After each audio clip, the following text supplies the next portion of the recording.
The killing of Bishop Ben de Jesus and that of Father Benji Inocencio and Father Ray Roda did not stop the missionary Oblates of Mary Immaculate to propagate the words of the Lord. Inspired by the motto of Bishop Ben, "To love is to serve," the Oblates of Mary Immaculate dared even the most dangerous areas in southern Philippines. For centuries, Mindanao has been the place of various conflict and violence. Despite this, the OMI missionaries, who are known as the Specialist Difficult Missions, send their sons as God's commandos to proclaim God's kingdom. Bishop Benjamin de Jesus OMI was one of the priests sent to the Vicariate of Jolo to carry out the mission. He was then a very young oblate priest, yet he accepted the difficult and dangerous mission and spent most of his life in the Vicariate ministering to the needs of the people, especially those most abandoned. Bishop Ben, according to his family and friends, was attracted by the oblate cross and the black sash worn by the oblates. He believed that his background as a military corps commander during his high school days would help him in his missionary journey in a place where 95% are Muslims and 5% are Christians. It was in Jolo where he would incarnate the oblate missionary dream and mission. It was in Jolo too where he proclaimed the good news to the poor. What is so striking about the place of his mission is that Jolo is known as the capital of kidnapping in the Philippines, the place of rebellion. He took over the vicariate at a very dangerous time when Islamic fundamentalism was awakening, and its effect could be felt in the increasingly radical militarism of emerging Islamic states. Islamic fundamentalists educated in Pakistan and Iran were spreading a more extremist form of Islam in Jolo. The freedom fighters, all children of slain MNLA fighters, were active in their mission, and as a form of initiation, they had to kill Christians. With the background of this place, it was not surprising that Bishop Ben would shed his blood in this land.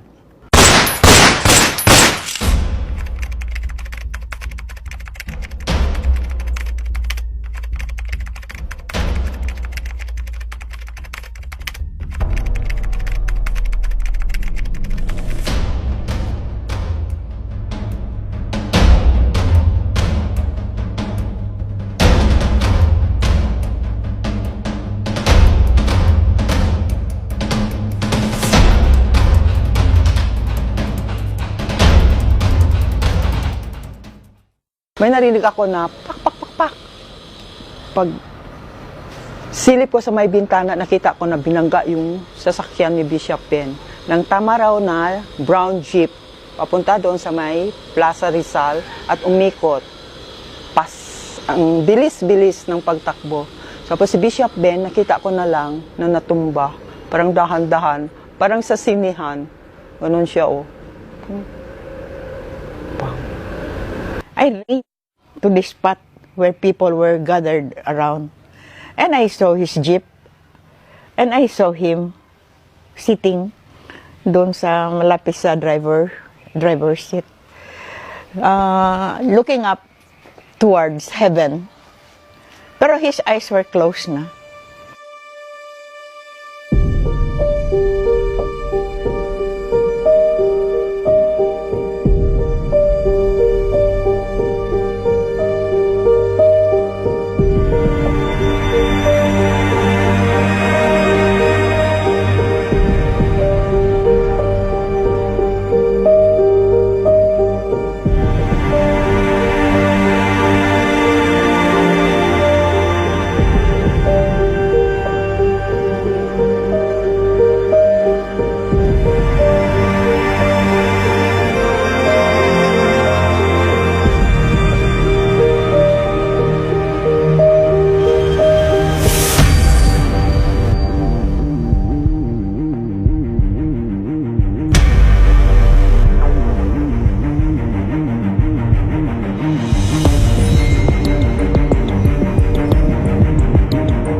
Bishop Ben's life is captured in his motto, "To love is to serve." Bishop Ben is one of the figures that contributed to the stronger Muslim-Christian relationship in town. There's no semblance of you are a Muslim, you are a Christian. We are here as the people of Holo. Yeah, and he had no limits in helping others. Well loved by the people of Sulu. I remember him so well when I was still young, when we were in elementary school. I remember his name, Father Ben, known by everybody, all folks. When he talked to people, he was well liked. When you see him, you will love him at once. Talagang mahal niya yung mga tao rito, at saka siya mahal na rin ang mga tao. Lalo na yung kabataan, yung mga badyaw, yan talaga. Hindi lang Kristiyanos yung minamahal ni Bishop, kundi ang lahat ng tao dito sa Hulo. Kilalang kilala si Bishop. Hindi ko pa nakita yung nagsibilyan pumunta rito. Kasi yung sutana niya, malaki ang bulsa yun. May mga biscuits yun, may mga candy yun. Kung may makitang bata, yun, binibigyan sa daan. Ngayon, kapag lumalabas yan, dyan lang. Nung ko, Father, huwag ka nang pumunta dito sa amin, aga-aga. Biro mo na dyan na, nakanak. Sabi ko, huwag ka nang pumunta, nandyan. Yung nagkakanyan, nangingidnap. Siya ang notorious noon. First pa. Wala pa yung mga abo-abo sayap na yan. Sabi niya, just tell him, sabi niya, na huwag tayong galawin, sabi niya. Kaibigan natin yan eh. Ha? Sabi ko. So, sinamahan ko siya. Sa jeep. Siya nagda-drive. Pagdating namin doon sa tapat nila, doon si kaupo with his coffee. Sabi niya, hi bagay. Na mag-wave din yung you know, sabi ko, totoo talagang si Bishop Ben. Mabait talaga siya kahit sa kaaway. Sabi ni Bishop Ben sa akin, you know, Carmen, sabi niya, we should pray for people who don't like us. In all sense, holy talaga si Bishop Ben. A very, very human saint. In the sense that he was himself. He did not pretend to be anybody else. But I think that I myself personally felt when he decided to come home and be with the people in spite of the threat, somehow he has already a premonition. But he came home because he is the pastor of his people. He's also a person of prayer. But most of all, he is a person who goes out to his people with his whole being. He gives his time, he gives his whole self. He's a light person. He would always say something funny. A very simple man, a very humble man, a priest for the people. When he speaks from the heart. So his sermons are very effective in the sense that the people would listen because it's from his heart. So Bishop Ben has always been like a brother to us. He is serving the people with love. He served people regardless of appellations, regardless of ethnicity, regardless of religious affiliations, especially the poorest of the poor. What we are today, we are extending our service to the poorest of the poor. It's because of Bishop Ben. Bishop Ben was called the Imam of the Christians in recognition of his role as the bridge between Christians and Muslims. Because of the greatness of his heart, he made a difference in the lives of so many people in Sulu. Through social development projects such as housing, educational scholarships, healthcare, and microfinance program. And even to this date, those projects and programs contributed to the harmonious relationships between Muslims and Christians.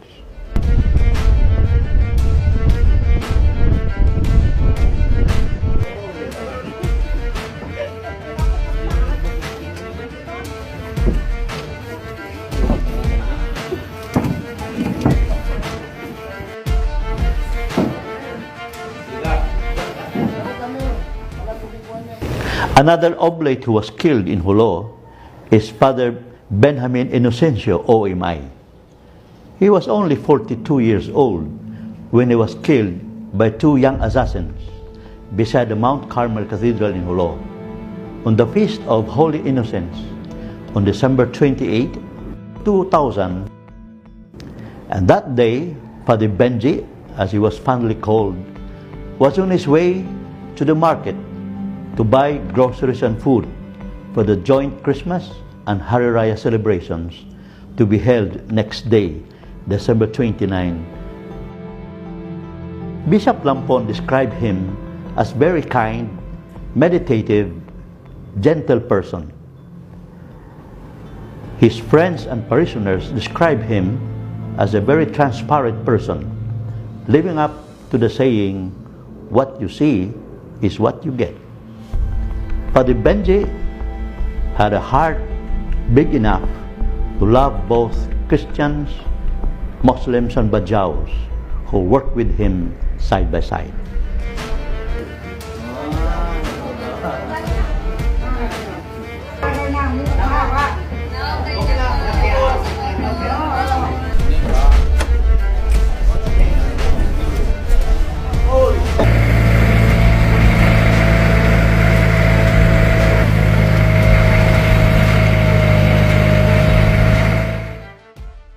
If you want me, then just kill me here in God's chapel. Those were the words heard from Father Ray as he was forcibly taken out at the chapel in Tabawan, another remote island in Sulu. It was about 8:30 in the evening of January 15, 2008, while Ray was praying inside the chapel and gunmen entered the chapel. That night, piercing shots were heard in the dark from the direction of the Notre Dame of Tabawan quadrangle, where witnesses saw the killers dragging the body of Father Ray. Father Ray had been ministering the people of Tabawan and the neighborhood islands through education, health care, and other socio-economic programs for poverty alleviation. Father Ray was fully aware of the risk that could put his life in danger. He had known how dangerous his mission was, but it did not stop him from doing what he knew was right.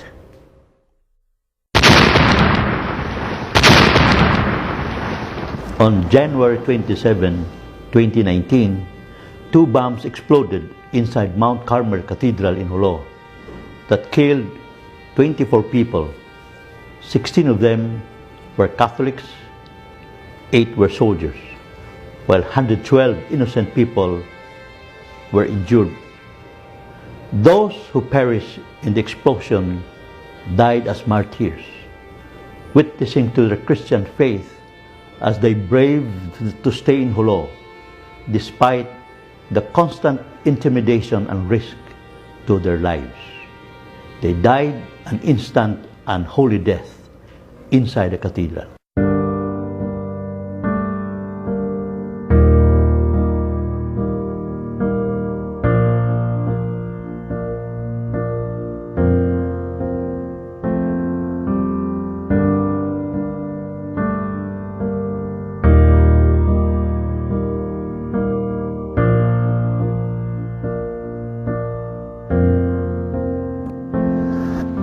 A Cristo y a la Virgen también encomendamos las víctimas del atentado terrorista perpetrado este domingo en la Catedral de Polo, Filipinas, mientras se celebraba la Eucaristía.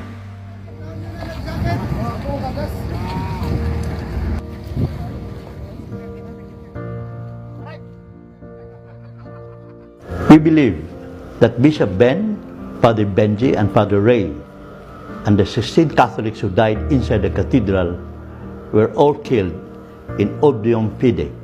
They endured pain, persecution, and death because of their faith in Jesus, the Lord. Their brutal and senseless deaths can only be understood as part of the increasing extremism, a template for radical Islamic movements in southern Philippines. In that context, The killing of the Beccarid martyrs is a symbol of the paradigm clash of civilization at the hands of the extremists and fanatics. The oblate missionaries and ordinary Christians in the Vicariate of Jolo were after all fully aware of the peril, yet they refused to walk away.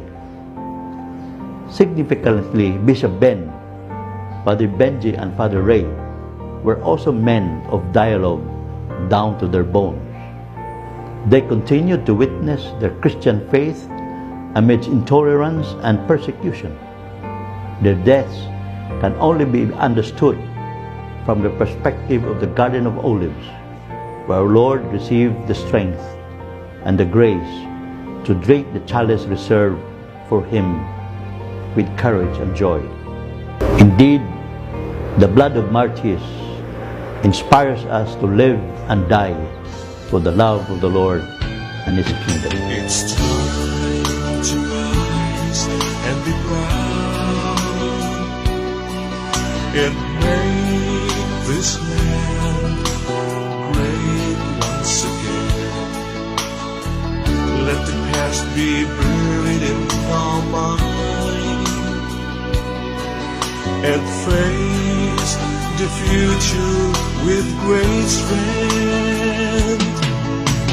Muslims and Christians work hand in hand, making this land a great place to live in.